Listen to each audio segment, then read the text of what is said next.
अगर मान लीजिए न्यूक्लिक एसिड आपने आइसोलेट किया, न्यूक्लिक एसिड कहाँ से आइसोलेट करोगे? किसी भी सेलुलर पार्ट से, सेल से आइसोलेट करोगे, चाहे आप लीफ से करो, हमारे सेल से करो, टिश्यू से करो, कहीं से भी करो। आपने सपोज करो कि उसका मिक्सर बना के आपने आइसोलेट किया, अब उसमें डीएनए है या नहीं है, अब नेकेड आई से हम देख नहीं सकते हैं।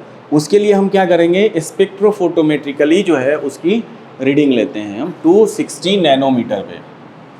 260 नैनोमीटर आपका यूवी रीजन में, उस पर एब्जॉर्प्शन हम लोग कैलोरीमीटर पढ़े हैं, स्पेक्ट्रोफोटोमीटर हमने देखा है। वो क्या करता है, किसी भी सॉल्यूशन में कोई भी सॉल्यूट है, केमिकल्स है, उसका वो कॉन्सेंट्रेशन को मेजर करता है by taking optical density absorbance लेकर।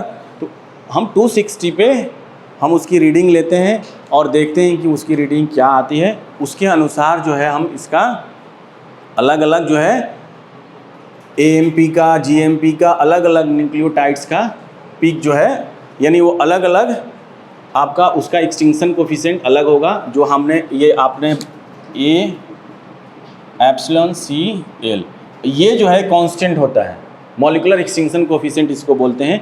ये क्या होता है, कांस्टेंट होता है, और सारे केमिकल्स का ये अलग अलग होता है। तो इसका एक पीक ग्राफ दिखाया गया है कि न्यूक्लियोटाइड्स में अगर साइटोसिन है, थाइमीन है, यूरासिल है, ग्वानिन है और एडेनिन है, तो उसका पिक इस पैटर्न में आएगा। ठीक है।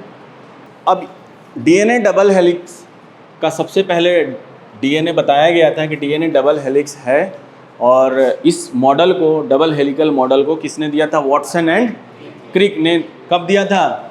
1953 में। इनको इसके लिए, इस उत्कृष्ट खोज के लिए इनको नोबेल प्राइज़ भी दिया गया था। तो अब सबसे पहले इसको समझने के लिए हमें पेयरिंग समझना पड़ेगा कि कौन से बेस जो है किस बेस के साथ पेयर करता है। और ये एक चेन है, ये एक डीएनए का है और ये दूसरे डीएनए के है ना। ये आपस में जुड़े होते हैं बाय हाइड्रोजन बॉन्ड। एक वीक बॉन्ड है hydrogen bond, non covalent bond है, उससे ये आपस में जुड़े हुए होते हैं। अब एडेनिन और गुआनिन, साइटोसिन, यूरासिल और थाइमीन, इन सबों के बीच में हाइड्रोजन बॉन्ड की सिंथेसिस होती है। अब एडेनिन किसके साथ कौन सा पेयर करेगा? एडेनिन थाइमीन के साथ करेगा। ठीक है। ये हम किसकी बात कर रहे हैं? डीएनए की बात कर रहे हैं।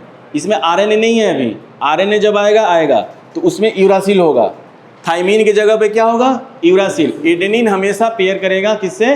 यूरासिल से इन केस ऑफ आरएनए। लेकिन यहाँ पे थाइमीन है और एडेनिन और थाइमीन में 2 हाइड्रोजन बॉन्ड बनते हैं, 1 और 2। याद रखिएगा, एडेनिन और थाइमीन में 2 हाइड्रोजन बॉन्ड बनेंगे, और जो साइटोसिन और गुआनिन पेयर करता है उसके बीच में 3 हाइड्रोजन बॉन्ड बनेंगे। 3 हाइड्रोजन बॉन्ड यहाँ बनेगा, 2 हाइड्रोजन बॉन्ड यहाँ बनेगा। यानी कि ये डीएनए है और यहाँ पे आपका सीक्वेंस है एडेनिन, थाइमीन, गुआनिन, साइटोसिन, फिर ए टी जी। अब जब डीएनए रेप्लिकेट करता है तो एक डीएनए 2 डीएनए की सिंथेसिस करता है। तो सबसे पहले डीएनए क्या होता है, इसकी ये क्या होगा? अनफोल्ड होता है, अनकॉइलिंग होती है इसके, यानी ये क्या होगा? 2 स्ट्रैंड में खुलेगा। 2 स्ट्रैंड है और 2 स्ट्रैंड है ना, इसमें दोनों क्या हुआ? अनकॉइल होता है, और इसके बीच ये इंफॉर्मेशन है। अब यहाँ पे क्या आएगा? डीएनए पॉलीमरेज आएगा जो डीएनए की सिंथेसिस करता है। तो डीएनए, इस सेल की मैं बात कर रहा हूँ, डीएनए पॉलीमरेज क्या करेगा? जो एप्रोप्रिएट बेस है उसको ला के ऐड करेगा। तो इसके साथ एडेनिन के साथ क्या जुड़ेगा? डबल बॉन्ड थाइमीन, इसके साथ ए, ये सी जी टी ए और सी, ये ऐसे ऐसे ऐसे ऐसे जुड़ता चला जाएगा। तो एक स्ट्रैंड की सिंथेसिस और होती चली जाएगी। फिर ये इधर का स्ट्रैंड का कोई ना कोई इंफॉर्मेशन होगा और उसी के अनुसार जो है इसके करस्पॉन्डिंग बेस ऐड होते चले जाएंगे और एक स्ट्रैंड, नई स्ट्रैंड की सिंथेसिस होती जाएगी और पेरेंटल स्ट्रैंड ये हमेशा कांस्टेंट रहेगा एक। फिर इसकी क्या होगी? अनकॉइलिंग होगी, यानी डीएनए रेप्लिकेशन जो होता है सेमी कंजर्वेटिव होता है। आधा स्ट्रैंड उसका हमेशा कंजर्व पेरेंटल होगा, बाकी ये क्या होगा? न्यू स्ट्रैंड है, और 2 स्ट्रैंड जो है वो लास्ट तक जो है पेरेंटल का आपको आता रहेगा हर स्टेप पे। इसीलिए डीएनए रेप्लिकेशन को हम लोग सेमी कंजर्वेटिव बोलते हैं। तो ये आपका डबल हेलिकल स्ट्रक्चर है। किस तरीके से एक हेलिक्स दूसरे हेलिक्स के साथ अटैच होता है, और यहाँ पे आपका हाइड्रोजन बॉन्ड कैसे बनता है एडेनिन और थाइमिन में, और साइटोसिन और गुआनिन में कैसे हाइड्रोजन बॉन्ड ये हाइड्रोजन बॉन्ड कैसे किसके बीच में बनता है, हाइड्रोजन और इलेक्ट्रोनिगेटिव एटम। पढ़ा होगा आप लोगों ने कि हाइड्रोजन बॉन्ड की सिंथेसिस होती है, hydrogen bond form between hydrogen atom and electronegative atom. ये क्या है, इलेक्ट्रोनिगेटिव एटम है O, और यहाँ क्या है N। ये क्या है, इलेक्ट्रोनिगेटिव, ये N इलेक्ट्रोनिगेटिव एटम है, तो एक यहाँ बन जाएगा, एक यहाँ बन जाएगा। उसी तरीके से ये एक हाइड्रोजन बॉन्ड यहाँ और ये यहाँ, यानी ये 3 हाइड्रोजन बॉन्ड इस केस में बनेगा, 2 हाइड्रोजन बॉन्ड इस केस में बनेगा। तो ये हमेशा याद रखिएगा कि एडेनिन और थाइमिन के बीच में 2 हाइड्रोजन बॉन्ड बनता है, और साइटोसिन और गुआनिन के बीच में 3 हाइड्रोजन बॉन्ड का फॉर्मेशन होता है। वैसे ही अगर यूरासिल होगा यहाँ पे तो भी 2 ही हाइड्रोजन बॉन्ड बनेगा। इन केस ऑफ आरएनए में अगर यहाँ यूरासिल होगा तो ये यू और ए के बीच में क्या बनेगा, 2 हाइड्रोजन बॉन्ड, और यहाँ पे भी ये तो आपका सेम ही चलेगा, वो 3 हाइड्रोजन बॉन्ड की सिंथेसिस यहाँ पे होगी। तो इस तरीके से ये आपका ये चेन बढ़ता चला जाएगा, और आपस में एक स्ट्रैंड दूसरे स्ट्रैंड से इंटरेक्ट करते चले जाएंगे बाय नॉन कोवेलेंट इंटरेक्शंस। और इसको हम ब्रेक भी करते हैं। ब्रेक करने का कई तरीका है।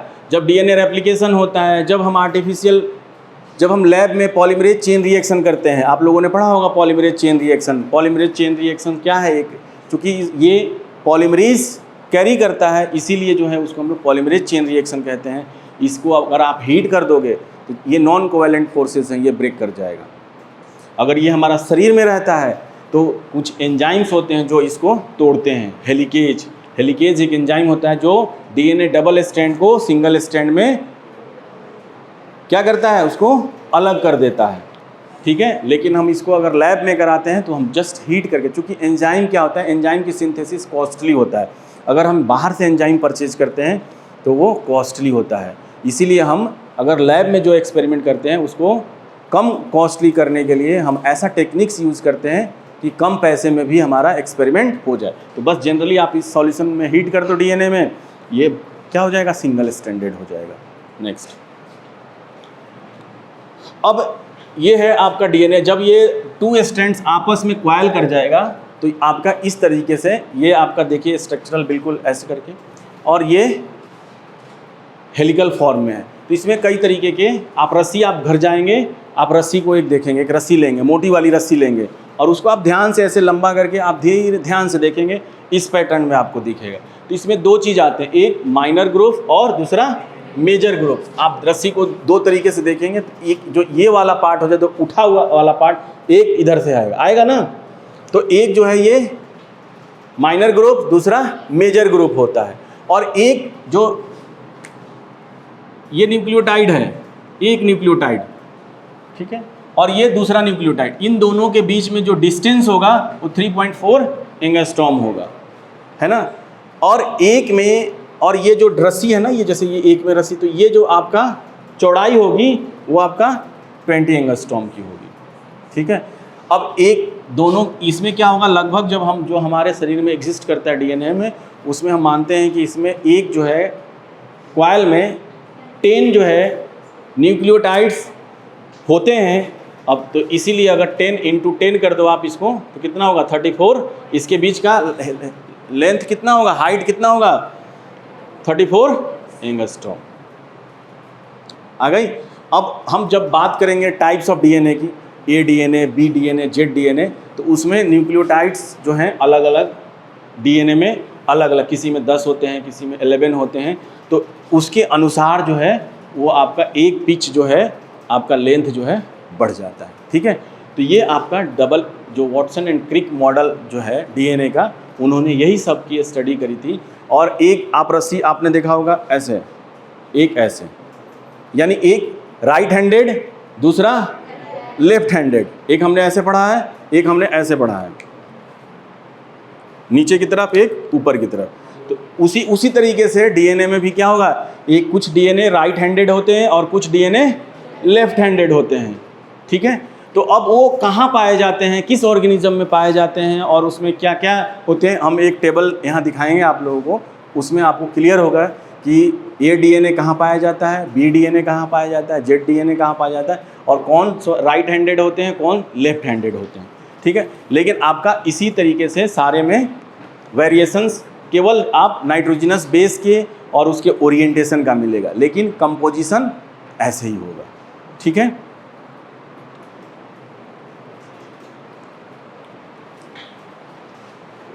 ये वाला हमने डिस्कस कर दिया है। कंप्लीमेंट्री इसको एक दूसरे जो न्यूक्लियोटाइड्स होते हैं, एक जो बेस पेयर्स होंगे ये प्यूरिन का, ये जी के साथ, सी जो है जी के साथ कंप्लीमेंट होगा, ए और टी के साथ। वो इसी चीज़ को ये रिपीट कर रहा है जो हमने बैक में स्लाइड्स में डिस्कस किया था। अभी हमने ये बात करी थी रेप्लिकेशन का। डीएनए रेप्लिकेशंस क्या होते हैं, सेमी कंजर्वेटिव। इन्होंने वॉटसन एंड क्रिक ने भी रेप्लिकेशन पे बात करी थी और इन्होंने ही बोला था। तो ये देखिए, ये डबल स्ट्रैंड है, ये आपका एक डीएनए है। ये सबसे पहले क्या होता है, एक तरफ से इसकी क्वाइलिंग खुलती जाती है और डीएनए की सिंथेसिस होती जाती है। देख रहे हो, रेड वाला क्या है, न्यू डीएनए सिंथेसाइज हो रहा है। इधर ये भी क्या है, सिंथेसाइज न्यू डीएनए हो रहा है। तो इधर से ये खुलती चली जाएगी, यहाँ से हेलिकेज एंजाइम इसमें लगेगा और ये खोलता हुआ चला जाएगा, ठीक है। और यहाँ से डीएनए पॉलीमरेज जो है इसकी सिंथेसिस करता जाएगा। सॉल्यूशन में आपके न्यूक्लियोटाइड्स होंगे, न्यूक्लियोटाइड्स यानी पेंटोज, शुगर और नाइट्रोजनस बेस होंगे। नाइट्रोजनस बेस किसी पे ए होगा, किसी पे जी होगा, किसी पे सी होगा, किसी पे टी होगा, किसी पे क्या होगा, ई होगा, कुछ भी होगा। अगर डीएनए है, आरएनए है, तो उस पर अलग अलग वो इसी सॉल्यूशन से एक एक DNA polymerase complementary base pair को ऐड करता हुआ चला जाएगा और सिंथेसिस आगे फॉरवर्ड होती चली जाएगी। तो इस तरीके से डीएनए की सिंथेसिस, डॉटर डीएनए की सिंथेसिस होती जाती है। फिर जब ये डबल स्ट्रैंड हो गया, फिर ये खुलेगा